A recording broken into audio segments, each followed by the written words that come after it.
Hello, friends and family. Welcome to another episode of Ridin with Roxanne. Today's exciting day. We get to visit our other granddaughter that we don't get to see very often. We only get to see her a couple times a month, but we make those couple times a month special. So sorry for the wipers. Otherwise, you would see nothing because it's raining. We need the rain. We definitely need the rain. It's been dry. Hopefully it won't rain for too long. I'm hoping it clears up soon so we got a new bike that Miss Emma's daddy got for her at the house, and we are looking forward to having her see that, and we are looking forward to letting her ride it. But you know what, it's not gonna be riding it in the rain. So anyway, today a lot of stuff's been going on in the news lately, and I don't know, I hate bringing political views into stuff, but at this point I am totally disgusted and scared because, number one, this whole somebody went off the road there, this whole thing with let's throw all this free money at people, that's not good. That is not a good thing. And everybody's like, oh good, we get free money. Guys, come on. The free money is really not free. They're giving it to you for all the kids that you have, you know, any children, any age, any income bracket, anything. If you have children, they're throwing money at you. And you might think that's a good thing now, but when your children grow up, they're going to be paying for it. Your poor children are going to be working 40 hours a week to afford a loaf of bread and a gallon of milk by the time this is done. We can't just keep giving free money to people. We just can't. It's not right. People need to be able to work for their money, earn their money, and not... You already see the price of gas. $10. Friend put in my truck the other night. $10 got me almost 3 gallons of gas. Woohoo!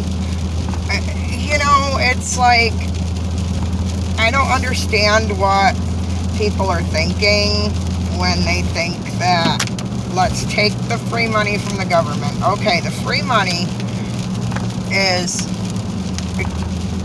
$250 to $300 per kid. All right.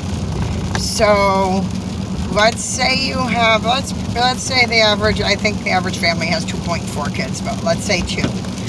You have 2 kids, and if they're under 6, you're getting $300 a month. If they're 6 or over, you're getting $250 a month. So let's say they're under 6. Let's say you have 2 kids that are under 6, and you're getting $300 a piece for them each month. Do you honestly think that every single person in this country, I mean, I know people with 6, 7, 8 kids, that every person in this country that has grown adults, which are the ones that are getting the money for the grandkids, do you think that those people should be working to pay for all of this crap? It's ridiculous. And I understand helping people out that need it. Absolutely. But we have welfare programs for that. Welfare should not be a career choice. Welfare should be a stopgap until you can get an income. And don't pull the whole bull crap that, oh, I want to stay home with my kids. That's fine. If you make the decision to stay home with your children instead of going to work, that is 100% fine, and I will support you in that decision. However, you better figure out a way to make an income from home. You don't sit there and say, well, I choose to be home with my children and be home and raise my children, so the government better be my baby daddy and support me. That is not how life works, people. That is not how any of this was meant to go. It is supposed to be, welfare is supposed to be a system where you use it when you're in trouble. You use it when you need to use it due to unforeseen circumstances.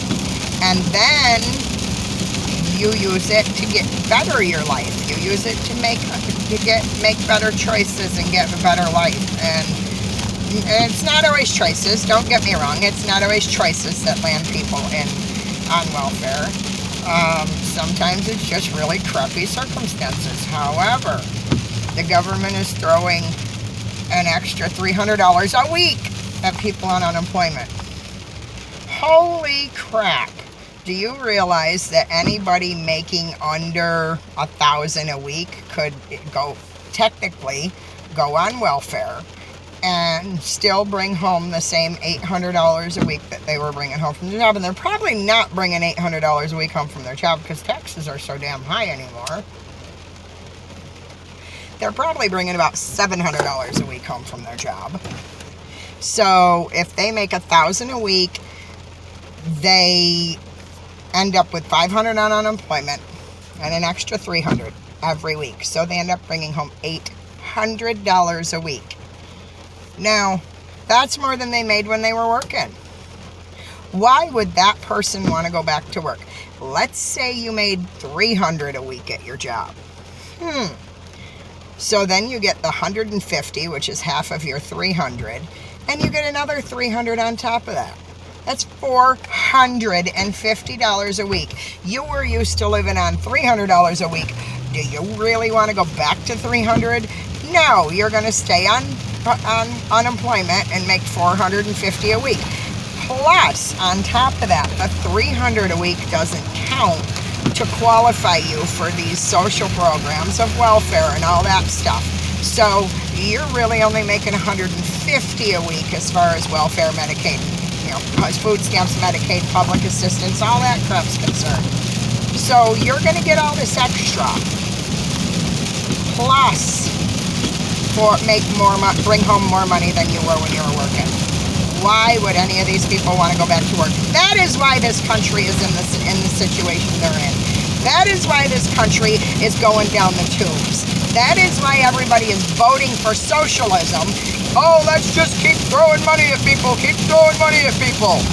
That is not the American dream. The American dream is get your ass out there, get to work, do some shit that's going to make some money. And I don't care whether you do it from home. I worked from home for years. I am 54 years old, and do you realize that I probably only actually went to a physical job 10 of those years? Maybe 15. Most of my adult life has been spent working from home, making money from home. And I made good money from home. So, but I chose to go back to work because I wanted to be helping that out among the people, not stuck at home. And it's not easy working from home. It's not easy. Everybody thinks, oh, you just sit around and play games all day and make money. That's what my kids thought. My son actually said to me that when we were growing up, all you did was sit around and play games all the time to make money. That is not how it works. I mean, it might look that way. I was always on the computer, but I was working, and I wasn't putting in a simple 8-hour day and going home being done. I was putting in 12, 15, 18, 20-hour days sometimes, because you have to. You don't get paid generally by the hour when you're working from home. When you're working a home-based business, you don't get paid by the hour. You bust your ass.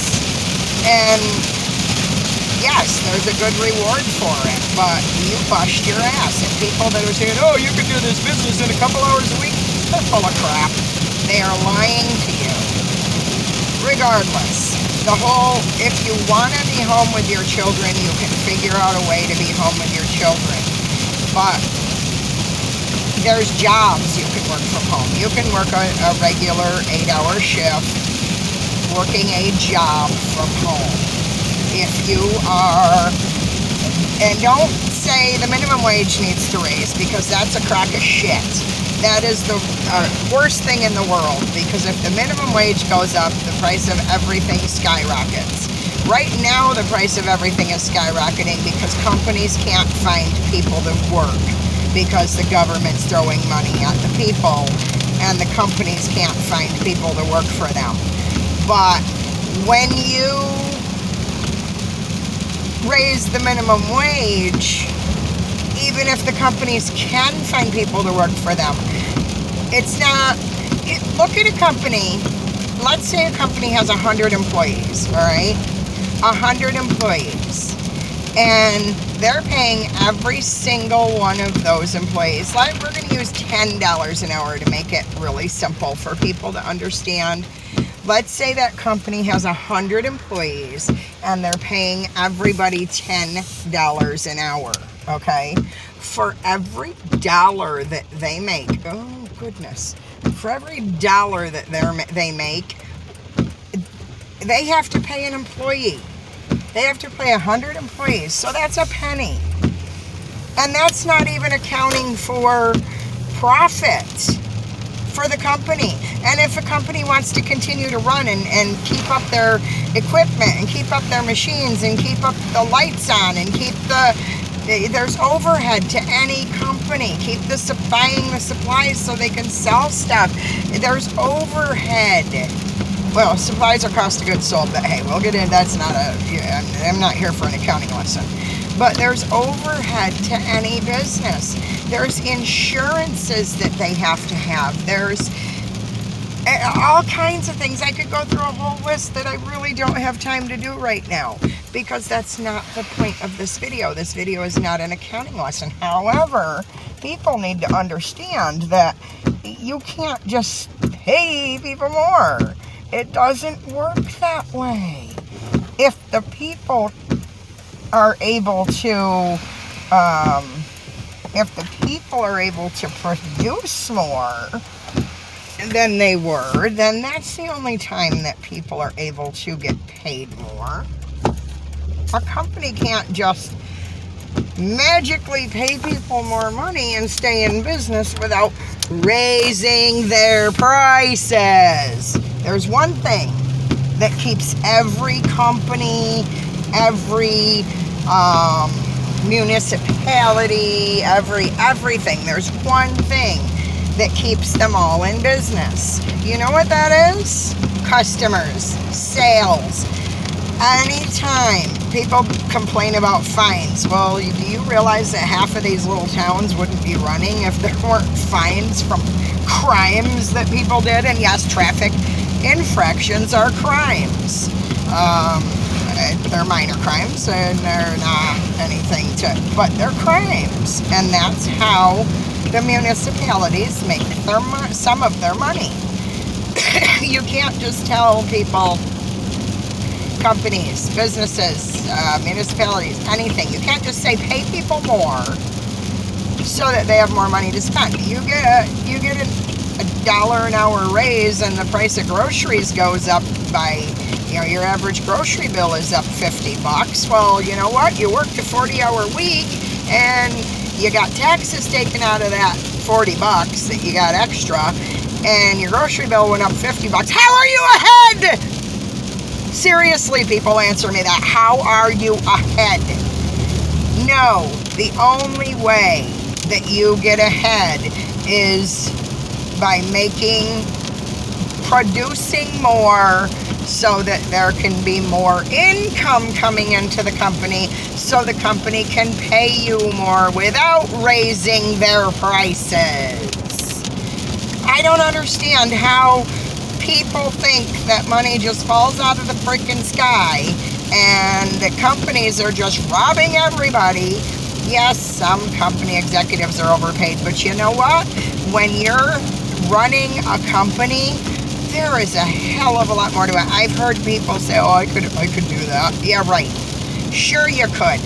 I guarantee you, you don't even know the basics of finance. If you think minimum wage should be raised, you don't know the basics of finance or the basics of business. And no, you couldn't run that business. You could run it into the ground. You couldn't run that business. And there are people, oh, I could run this company better than they do. No, you couldn't, because there are more things to think about. Everybody works in their own little bubble.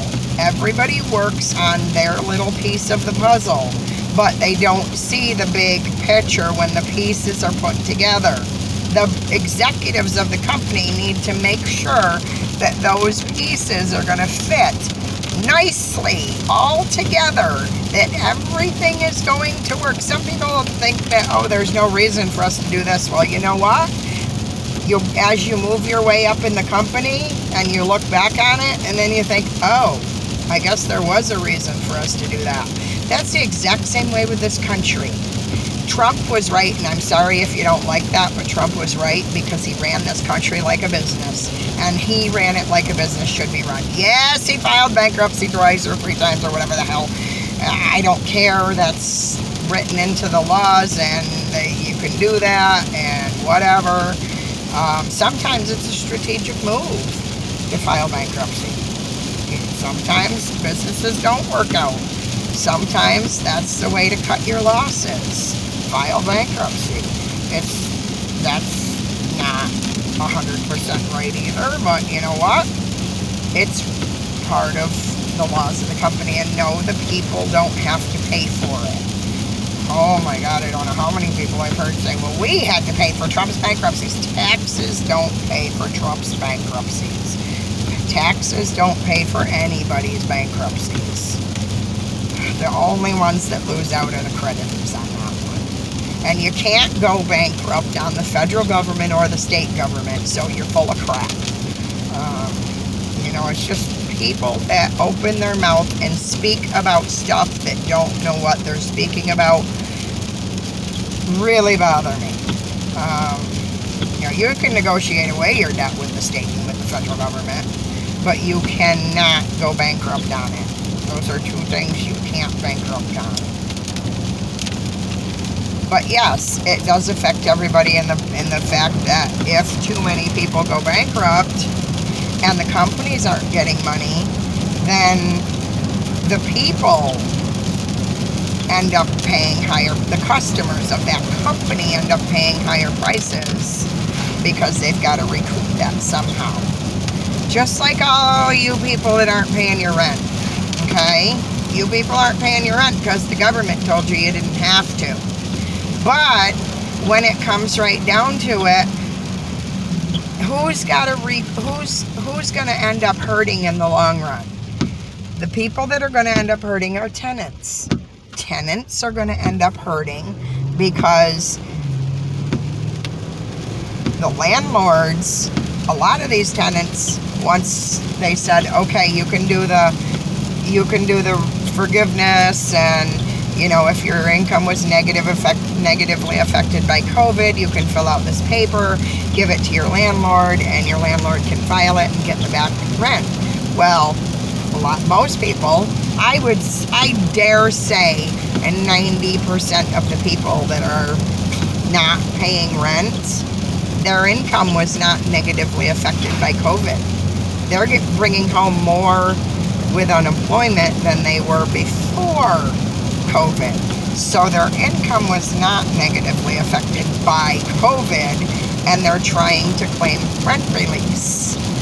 And all of it's going to end up coming out, and people are going to end up in a world of shit because they claimed rent release when their income was not negatively affected by COVID. So you got to think of all these things. There are pieces, and the landlords that, number one, are not going to get rent recoupment because the tenants' income was not negatively affected by COVID, so that throws them out the window.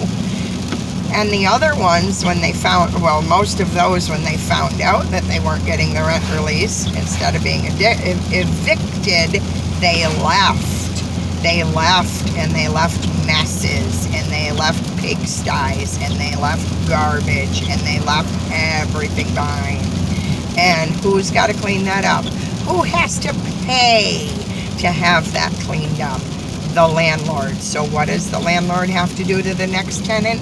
Raise the rent to recoup some of the costs. Is it fair? Nope. Sucks ass. But you know what? That's the way stuff works in the adult world. That's the way it works in the real world. Somebody has to pay for it. Landlords have to recoup it somehow. So, you know, the next time you go and spout off about your social justice issues and your bull crap, think of the way it's going to affect someone else. Think of everything that surrounds it, and what will my action today affect down the road? What will the thing that I'm screaming and hollering about that I want done, how will that affect other people? Because, you know, you liberals are supposed to be all about other people, but in reality, liberals are the very worst about being about only themselves and only what they want, and they are like little tiny babies, little toddlers that are screaming and hollering and stomping their feet, and I want this, and I want that, and I want, give me. And that is exactly what the left is today. I will end on that note. Have a wonderful rainy Saturday.